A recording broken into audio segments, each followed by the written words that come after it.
magic is surprise, actually. Surprise marks the difference between the known and the unknown. Magic is what follows the perception of the impossible.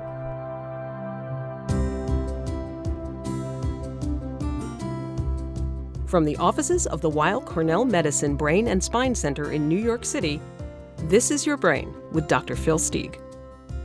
Internationally renowned scientist and researcher, Dr. Phil Stieg is neurosurgeon-in-chief of the New York Presbyterian Weill Cornell Medical Center. This week, Dr. Stieg and his guest explore being mesmerized by magic. Hello, I'd like to welcome Dr. Luis Martinez, a neuroscientist at the Institute of Neuroscience in Alicante, Spain. He researches something most of us have enjoyed at some time in our lives, magic. He is one of the founders of the Virtual Mind Laboratory, a network of neuroscientists, artists, and scholars from both the sciences and the humanities who work together to better understand magic from different approaches. Today, we are here to discuss his book, The Illusionist Brain, a scientific but fun book that looks at how magicians trick or even hack our brains. Luis, thank you for joining us today. Thank you, Phil, for having me. It's a pleasure. I noticed in your resume that you were at the Rockefeller Institute, and obviously your background is in vision. Where does the interest for you come from? Was it something as a child? Were you allured by magic shows? Well, I definitely liked magic as a child, but the thing came back to me when I was in college, and I already knew that I wanted to become a neuroscientist. And I went to a magic show, in which the magician was a friend of the family, and he started performing tricks very theatrically, and one of them actually caught my attention. It's a very silly trick in the end, because it uses a gimmick. It's not even hard to perform. I could do that trick. But at the time, it was extremely funny. He kept pouring milk, water, and red wine from the same jar alternatively, practically at will, and without an end to it. And I was mesmerized by that. I said, how is that even possible? Because actually the jar even looked transparent, which was kind of extremely weird to me. So explain to me what happens in our brain when you do or somebody does a magic trick. The funny thing is that our brain is not actually a passive perception machine where sensations are processed in a linear fashion. Simply, we open our eyes and the world is just forced onto us by some kind of weird physiological process. The brain is actually in the business of predicting the world in front of us. So sensations, actually what they do is serve us to adjust our hypothesis about the world. And since we operate on a predictive fashion, then when a magician presents something to us through their manipulations and gestures, we are always one step ahead. And we are predicting what will come next. But they know that, of course, because they share the world with us, and they know when we anticipate things, they know the moves that they have to do in order to make us believe that they're going this way, and they are actually doing something completely different. And that's what takes us to this unexpected magic upshot that always is the end of any magic trick. But in the beginning of your book, you talk about the fact that on a daily basis, we actually live in an illusion. Is that because you say that our brains are predictive and are predicting? Yes, exactly. That's the kind of illusion. So to put it in a very blunt way, it's like you are playing a movie in your head that is actually aligned with the world, aligned with the things that you're going to encounter and the way you interact with the world. It's like you have an internal model of the world, and all you do when you open your eyes or you touch something is make sure that everything is aligned, that everything fits. That's the illusion. And the magician is interfering with that process. So when we're watching a movie, we've seen movies before, so we have this predictive model that's working in our brains so that we anticipate and predict. And that's what the magician is doing. If they do something a little in one way, your brain is automatically going to predict that, but then they twist it, correct? And that's how they trick you. Exactly. Think about it as a joke, because structurally, a magic trick is very similar as a joke. It's just a step-by-step narrative where everything is predictable, everything makes sense, everything is fluent until you reach the end. And in the end, you are so surprised in a joke that you burst out laughing out loud. And in a magic trick, you are just simply mesmerized because what you have just witnessed is supposedly to be impossible. So explain to me then, the trick of moving the three cups with a ball. One of them has a ball underneath it. One would think that your eyes could move fast enough that you can't get tricked. What's going on there? Well, the thing is that this is one of the first tricks that I actually learned. You are a magician. You've been holding out on me. No. But I cannot do it properly because it requires a lot of practice. In the simplest case scenario, which is how this trick has been done since the Egyptians, basically, so for thousands of years, this is probably the oldest trick in the book. What you do is you present a little ball and then you cover it with the cups. And then you lift the cup to show where it is. And when putting it back, you actually pick up the ball with these two fingers. So there's no ball to be found beneath any of the cups. So it doesn't really matter how fast you look. You're never going to make it. And is that because the reason they can do that is they've distracted you with some other motion to make your eyes move, or no? No, it's extremely fast, and they actually cover the move with the cup. Yeah, gotcha. So that's it. So let me ask, since we're all living in an illusion, can two people see the same thing differently? Yes, definitely. See, this is one thing that actually happens to us a lot. We might not be aware, but there are multiple realities happening simultaneously. And this is because all of us have a slightly different internal model of the world. This is because our internal model of the world is shaped by evolution, of course. These are features that have shaped our brains and that all of us shared simply because we inhabit the same world. And then there are aspects of that internal model of the world that I share with nobody, because nobody, not even my closest ones, have had the same exact experiences as I have during my lifetime. That's what explains that different realities emerge in the same situations. Plus, I would also think that, we all have different neurochemistry, we have different neural networks, different wiring. So then the next question is, in your mind, what is reality? Anil Seth, a British cognitive scientist, says that reality are the illusions that we collectively agree upon. And that is a pretty nice explanation for reality, are the things that we all share and we agree upon. The physical reality is there, of course, but the reality that we experience is a shared illusion, I think. But I have to admit, as I was reading the book, I was kind of going, I was looking at a painting and I was going, is that really what the painting is? You made me question my own reality. Right. You mention in the book that a magician lives or inhabits two realities. So what do you mean by that? Can I tell you a story and you cut me if you think it's too long? Absolutely. This is a story that's popular in Spain, or at least the region in Spain where I was born, which is in between Spain and Portugal, right there at the border.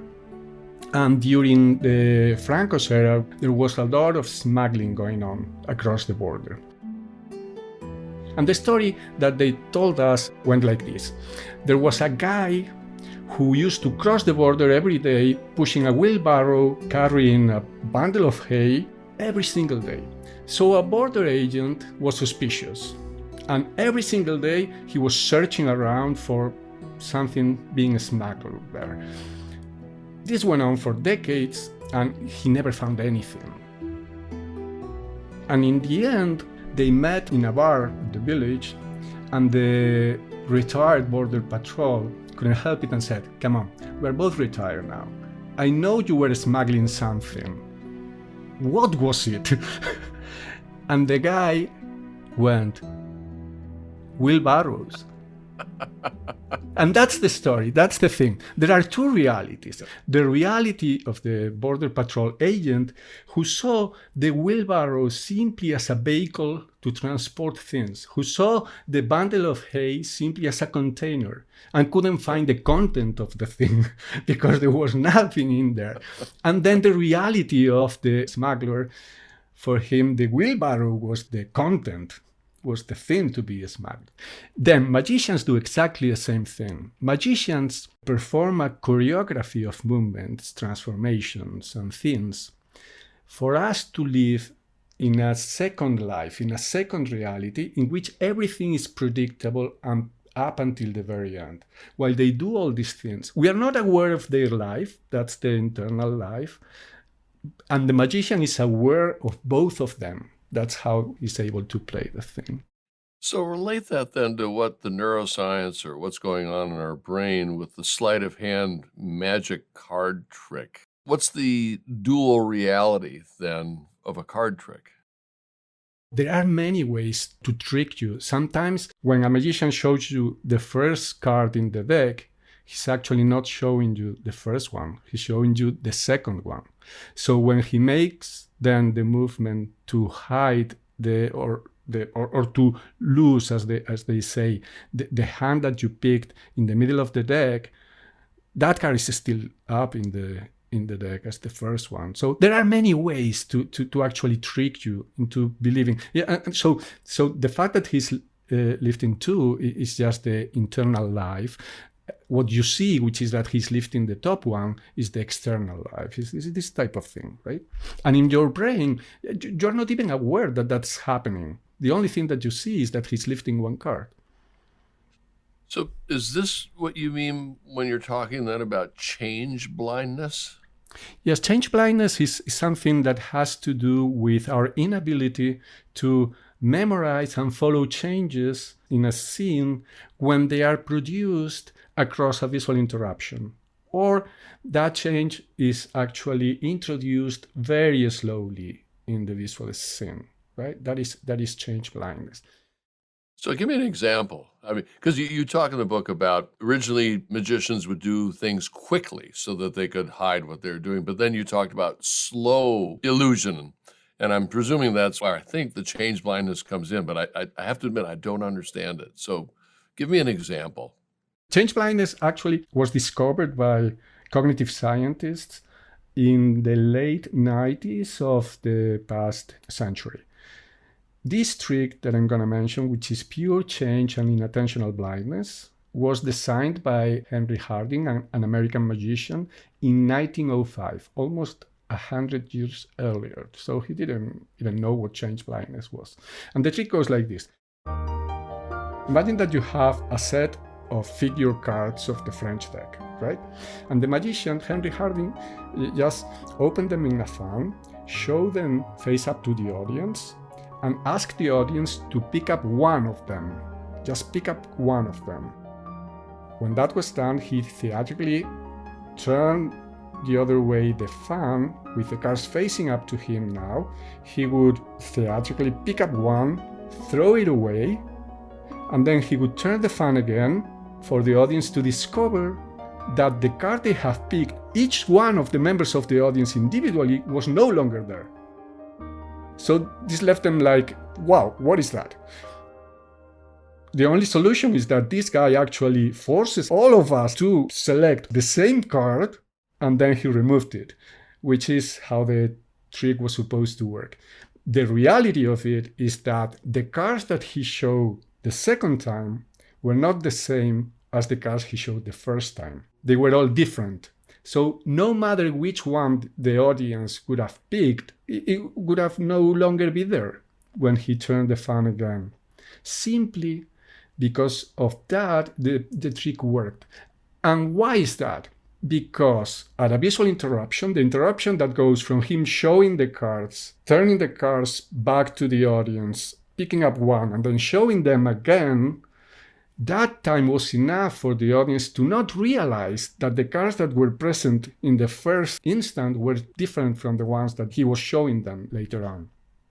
What's the relationship then between playing with my visual perception and my memory? Because you said that memory is also part of the magician's reality. How do they? Yes. Out of the different types of memory that we have, there are short-term memory, for instance. Magicians tend to saturate your short-term memory, so you don't have resources enough available to keep gathering more information about the trick. And they do that using several techniques. One of them is simply pattern. They ask you questions and they talk to you as an audience. They ask you, I don't know, very bizarre questions, like, for instance, how much is 49 plus the square root of 317, stuff like that. So they're distracting you. That distracts you, but for a while saturates your short-term memory as well, because you're trying to remember all the things that are going on and happening at the same time. They divide your attention. They do all these things. The brain can't do two things at once. So they distract me with verbal input, right, and they're playing with my visual input. Then we are very bad at that. Unless one of those things we are doing automatically. Like, for instance, driving and talking to somebody. We can do that. But if you have to pay attention to two things at the same time, you have to switch between them. You have to alternate. You cannot do them in parallel.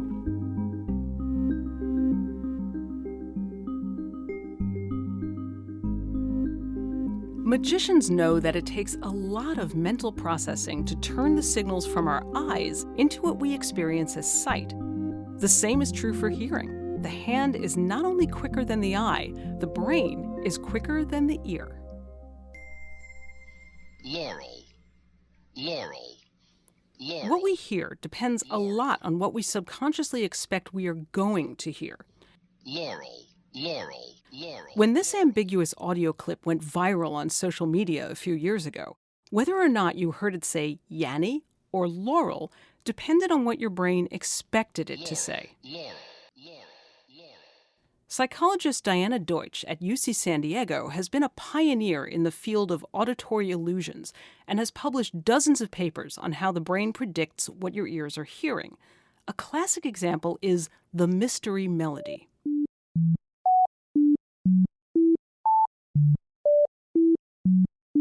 This seemingly disjointed set of tones is actually a familiar tune. Dr. Deutsch has simply displaced each note an octave up or down in random order. Here it is in its unscrambled form.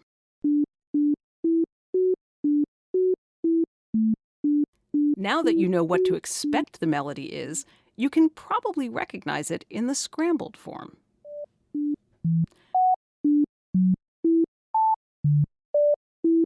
Dr. Deutsch also discovered how the brain organizes and simplifies our perception of complicated sounds.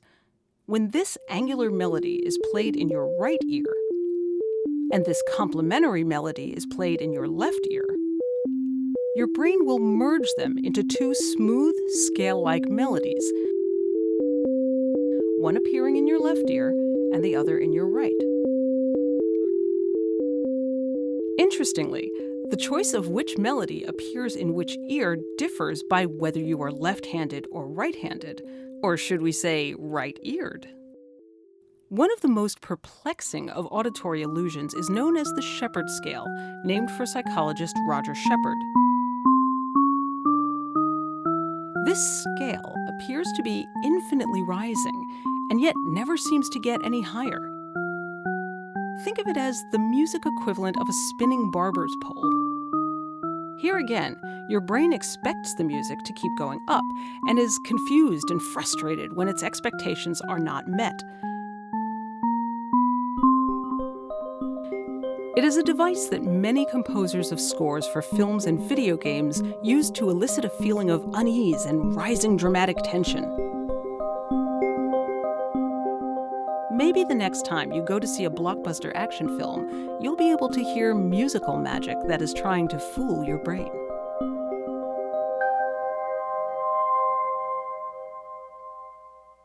So, what's the importance of surprise in magic? Well, magic is surprise, actually. Surprise marks the difference between the known and the unknown, the point at which all your predictions are actually washed away. Something totally unexpected occurs. That's what surprise does. And then surprise is followed by different emotions. Sometimes you feel overwhelmed. Sometimes you feel extremely mesmerized. Other times you feel uneasy because some people find it very hard to cope with the uncertainty that introduces in our beliefs about reality. Magic is what follows the perception of the impossible. Then is magic like a good joke? Because at the end of the day, a good joke has a punchline, a trick to it. But our brains are working differently, I would think, for each medium. We respond with surprise to a comedian and to an illusionist. Yes. But what differently is going on in our brain with the illusionist? The thing is that with the joke, there's no uncertainty introduced. There's no sense of the impossible that follows the joke. The only thing is that there's something so unexpected that it makes you recapitulate and reconsider all your assumptions. With magic, the thing is that you are faced with the impossible.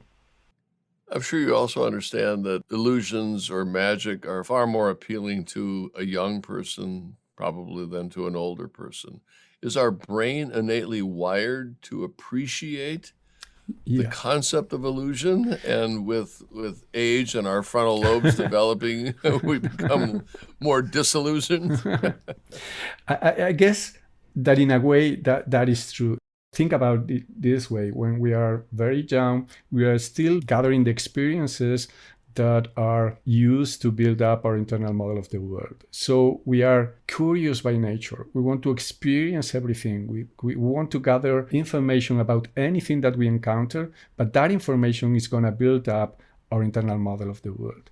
But when that is done, when things began to repeat themselves, then we are happy with that. We are content, because the best thing that can happen to us is that we make no prediction errors, that we are constantly in equilibrium with the world.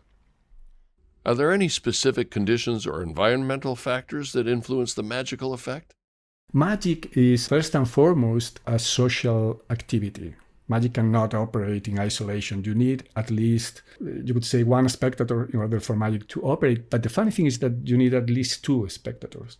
Because when you see something that is a magic trick that is so amazing that you are left without words, like no reaction, the first reaction that you have is to look to the side to see if the guy sitting next to you has witnessed exactly the same thing as you have, because you need that social confirmation, because it's so bizarre that you need somebody to actually help you out there. So we're trying to understand this social interaction using magic, because one of the other things that we notice in some of our experiments is that most of the cognitive phenomena that we study in the lab actually work 50-60% of the time at most. And this is true, for instance, for change blindness or inattentional blindness. But the princess card trick, the one that Henry Harding designed, works 100% of the time. This tells you something, that your brain is operating in different ways when you are sitting at a lab chair, facing a monitor and performing some task that is not so natural than when you are in the real world, performing social interactions, for instance. So what you're saying is that magic is better in person than on TV? From the audience perspective, yeah, definitely. You want to go there. You want to see something that is defying your sense of reality, that is presenting you with a world where the rules of the physical world do not apply anymore. You want to see all those things, but with a safety net. That is the thing. Because if you were experiencing all those things in the real world, outside of the theater, you would be in constant shock, because you would not be able to deal with the uncertainty, with so much prediction errors that you would be making. That's why magic impromptu, by the way, actually is so surprising to people. When you are walking the street and suddenly somebody approaches you and plays a magic trick on you, you are usually like, what? What the hell is that? What about computers, artificial intelligence? Is that going to change the way the illusionist of today approaches the art of trickery and illusion? Well, apparently it will, because there are already people teaching AI to play magic tricks on people. They are trying to do that, but it still doesn't work, fortunately. We have played magic tricks to an AI, so doing it the other way around, trying to fool an AI. And we found that sometimes tricks or magic maneuvers that trick us because of the speed of the movements do not trick an AI, because an AI doesn't have the physical limits. But there are other things that might trick an AI and that wouldn't trick us, for instance, right? Could you trick an AI with distraction? I don't think so. No. Explain to me what the difference is between mentalism and magic. Well, magic plays with the impossible. Mentalism also plays somehow with the impossible, but it plays mainly with credulity, with making sure that people believe that you have powers beyond the human nature. Like, for instance, that you can talk to the dead, or you can read people's mind, like if they were open pages in a book and stuff like that. And most of the time, they like that assumption in the audience. Illusionists, on the other hand, they never make that claim. They only play illusions to you. And that actually selects out different audiences. The audience that go to a mentalist show, it's usually not the same audience that would go to an illusionist show. So it seemed to me that in this day and age, mentalists are probably more popular because everybody wants to know where they're going after they die. Yes. That is absolutely true, yeah.